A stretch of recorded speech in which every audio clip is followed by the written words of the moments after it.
da exceção, né?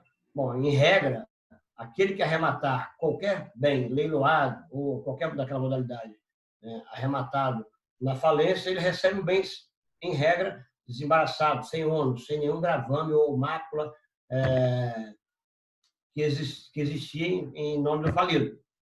Mas existem 3 exceções. Eu falei da primeira: se houver sócio, aquele que arrematar for sócio da sociedade falida, for parente em linha direta ou colateral até o 4º grau, seja por consanguíneo ou por afinidade, do falido ou de qualquer sócio da sociedade falida.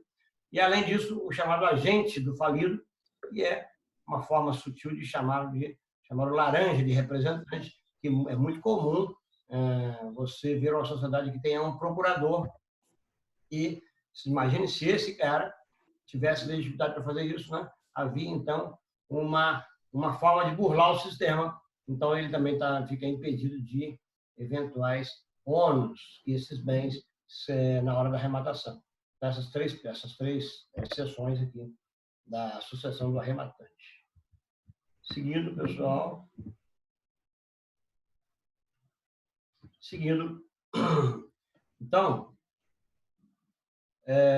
o artigo 111, ele traz a possibilidade dos credores, né? É claro que, se você vai vender os bens, nada como dar preferência, prioridade aos próprios credores. Então, existe a possibilidade dos credores, ou de forma individual, pode ser um credor, ou de forma coletiva, todos os credores, ou um grupo de credores, eles podem, então, adquirir ou adjudicar de imediato os bens arrecadados, né? Mas desde que sigam as seguintes condições: né? Tem que ter autorização judicial, né? Tem que haver uma ponderação com os custos com a custódia dos bens. Imagine que a custódia, a guarda, a conservação daqueles bens está extremamente onerosa, então há uma necessidade de venda e nada melhor do que aproveitar essa oportunidade. Então, pode acontecer isso. E desde também de que respeite o valor mínimo de avaliação, obviamente, né? E aqui também tem que haver a concordância do comitê de credores, se houver. Então, os credores, então, podem arrematar os bens ou adjudicá-los sem problema nenhum, antes da venda daquela oferta a público, né? Só que também existem alguns bens, pessoal, que não vai poder esperar todo esse procedimento, né? Eles exigem uma venda com celeridade. Por quê? São os bens perecíveis, né? A gente sabe que, por exemplo, gêneros alimentícios, né? Eles, pelas suas próprias características, se não for utilizado dentro de determinado prazo de validade, isso acontece muito, por exemplo, com medicamentos ou gêneros alimentícios. Então, tem que ser efetuada uma venda antecipada, para que não perca esses bens, né? Isso também acontece com os bens deterioráveis, né? Porque, às vezes, os perecíveis e deterioráveis, um é consequência do outro. Os deterioráveis, pela própria natureza, né? Imagine que seja um frigorífico, por exemplo, que você tem que climatizar, ou de acordo com o acondicionamento de determinados bens, né? Então, eles podem não estar na situação do primeiro, com um prazo de validade, mas eles podem, pela própria natureza, também, em situação que pode se deteriorar. Também ela autoriza, recomenda a venda antecipada. E, por fim, essa terceira hipótese também vai provocar uma venda antecipada quando os bens sujeitos a considerável desvalorização, né? Isso tem razão de moda, evolução tecnológica. Eu coloquei aí algumas situações, por exemplo, avanços da forma de apresentação, design. Você imagina uma coleção de sapatos, né? Feminino, obviamente, né? Uma coleção do inverno, se eu for esperar o verão, obviamente que vai estar super desvalorizado. Isso também, por exemplo, na evolução tecnológica, se você hoje, né? Você observa que você tem hoje imagina que você tem um lote de computadores com determinada configuração e daqui a um mês você vai ter um processador muito mais eficiente. Isso provoca uma extrema desvalorização, né? Devido a esse avanço tecnológico, né? Hoje você entra hoje você compra uma televisão de 60 polegadas por um preço que corresponde a 30% que você comprado, por exemplo, há 2 anos, né? Aí você vai lá, você tem hoje é HD, daqui a pouco é Ultra HD, é 4K, é 8K, enfim. Então, essa evolução tecnológica provoca uma desvalorização muito rápida. Então, nesse caso vai haver, então, uma desvalorização. Aí o administrador judicial vai fazer uma venda antecipada. A lei autoriza isso, a venda antecipada dos bens. Pessoal, era o que eu tinha para falar sobre arrecadação, né, e realização do ativo. Me desculpe aí a falha do slide, eu vou acertar. Sinceramente, eu não sei se eu me lembro que eu fiz o slide, mas eu fiz alguma coisa de copiar e colar ali. Mas, enfim, eu vou acertar aquele slide e vou mandar para vocês assim que eu corrigir. Ok, pessoal? Aberto para perguntas, por favor. Oi, Elias. Sim. Essa questão trabalhista, o sucessor ele não adquire, mas o falido tem que pagar, né? Não, nem né? Os credores trabalhistas, eles vão ter que se habilitar. A gente vai ver que ele pertence à primeira classe de credores, né? São 8 classes de credores. Na primeira classe, nós temos os credores de créditos trabalhistas de até 150 salários. O que passar disso, a gente vai ver que vai para outra classe, né? E, além disso, todos os créditos referentes a acidente do trabalho. Então, esses credores trabalhistas, eles vão habilitar, vão fazer parte do quadro de credores. Mas aquele que adquirir, nem mesmo ônus com esses empregados, ele vai ter, se for o caso de adquirir o estabelecimento, né? Ah, tá. Mas os trabalhadores vão receber do falido, né? Vão receber se tiver dinheiro, né? Mas, sim, pelo menos eles ingressam na primeira classe, né? Primeiro, o que acontece? A gente vai ver isso na próxima aula, mas o primeiro valor a ser pago é o pedido de restituição, até porque nós vimos lá que são valores que muitas das vezes nem pertencem ao falido, na maioria das vezes, né? E segundo, antes de pagar os créditos concursais, nós temos algumas despesas que é chamado de créditos extraconcursais. Depois que pagar as despesas extraconcursais, aí sim, nós vamos lá para o quadro de credores, pagar os credores concursais. Nesse momento, a primeira ordem, né, a primeira classe, está aí os créditos trabalhistas de até 150 salários.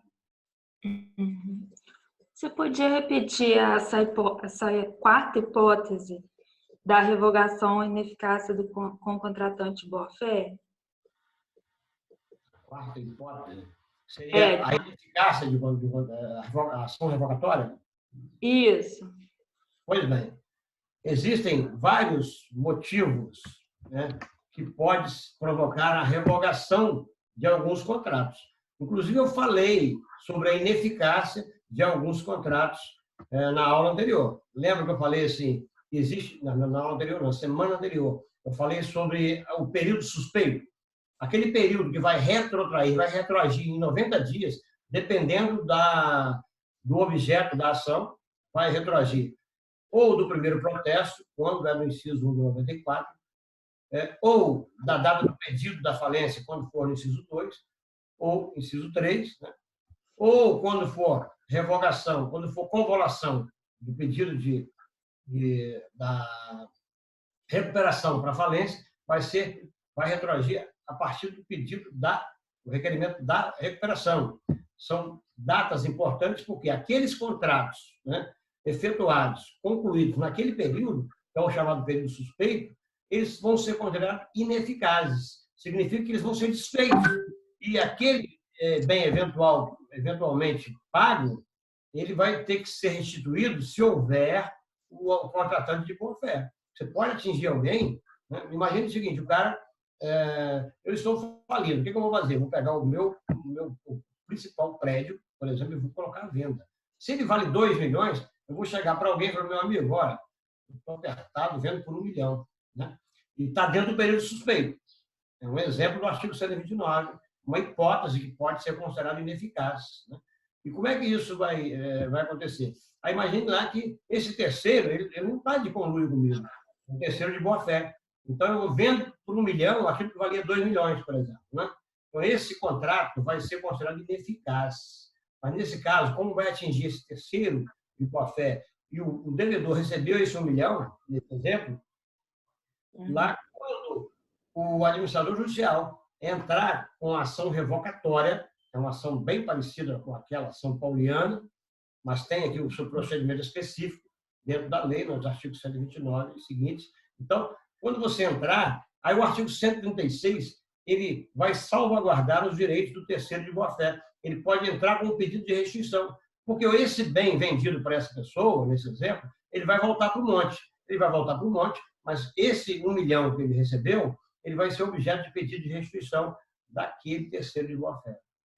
É apenas uma hipótese. Mas tem outras hipóteses elencadas no artigo 129 de fraude contra credores. Nós temos aqui renúncia à herança, nós temos contratos a título gratuito. Imagina que você faz uma doação, você está vendo que está ferrado, você vai perder todos os bens da empresa, você vai lá e faz uma doação, um contrato a título gratuito. Então, esse contrato também, lá listado no artigo 129, ele vai ser objeto de pedido de restituição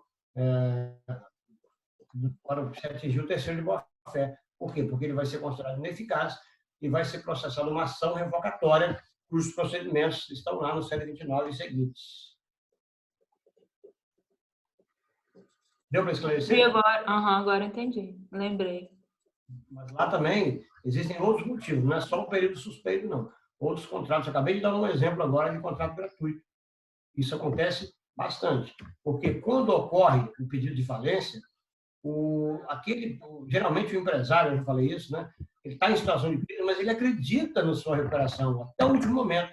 Quando ele vê que não é possível, e isso acontece muitas vezes quando alguém pede a falência, bate o desespero e começa a fazer besteira. Então, esses contratos vão ser considerados ineficazes e, através de uma ação revocatória, vai voltar ao status quo, o status de anterior, né? E, com isso, se atingir o terceiro de boa-fé, também será objeto de pedido de restituição por parte daquele que foi fraudado, recebeu houve o contrato revogado. Né? Uhum. Mais alguém, pessoal? Eu vou mandar para vocês e também no fim de semana eu mando já o apostilamento eu já até postei, mas vou mandar de novo para vocês da próxima aula, que a gente vai também falar sobre, a gente vai começar a falar sobre a classificação dos créditos, né? Falar sobre a ordem da classe de pagamento dos credores. Ok, pessoal? Tá, joia. Obrigada. Bom fim de semana, fiquem com Deus. Você também. Por favor, tentam resolver aquele probleminha que eu passei para vocês, aquela brincadeira, de uma forma lúdica, para a gente trabalhar os prazos da uso campeão. E na próxima aula, a gente vai discutir isso. Se eu não me engano, acho que é terça, né? Estou sem o calendário aqui agora. Estou falando agora de direito civil. De civil, terça. Tá bom. Pessoal, um abraço. Abraço, bom dia. Tchau.